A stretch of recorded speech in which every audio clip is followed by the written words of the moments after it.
The house guests have made up for their last 2 weeks of boring feeds because yesterday was a doozy. For the first half of the day, Lala was set on nominating Drew, Barrett, and Kamu because she wants to backdoor Haley, and she didn't want Haley to have any chance of getting herself off the block before the blockbuster. And multiple people talked to her, Drew and Barrett in particular were like, and what if the worst case scenario happens?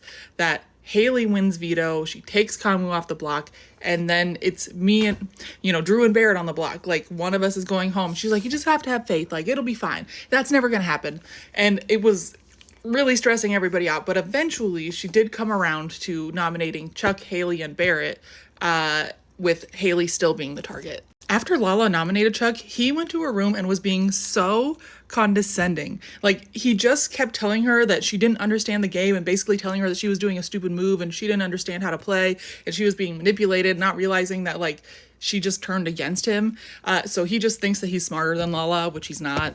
Also, during Lala's speech, she called Chuck and Thog a showmance, which is hilarious. Like, she's like, well, no, I didn't mean that, like, you guys are romancing. You're just a pair. It's like, that's not what showmance means, but I love that you said it. Also, Lala blindsided everybody. Like, she blindsided Drew and Kamu by not putting them on the block, and then also blindsided Chuck by putting him on the block. And I don't know why she didn't tell anybody, but, it was interesting. Angela also didn't know what was happening, and so she has been panicking. She's like, Lala's gonna put me on the block. She's gonna put me as a replacement nom. Like, she is short-circuiting and, like, panicking left and right. I don't think Lala's gonna put her on the block. Lala trusts her, but Angela is in for a mental spiral. Unfortunately, a lot of people in the house like Kamu, like Lala and Taylor kind of want to work with Kamu, and so I'm a little afraid that he's going to keep making it far in this game. Haley and her ego are like, well, they're going to try and backdoor Kamu, so Chuck, you and I, if we win the veto, we shouldn't use it.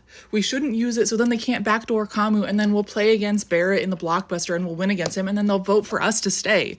And I'm just like, girl, please do that. Please. I would love it if you did that. You're an idiot.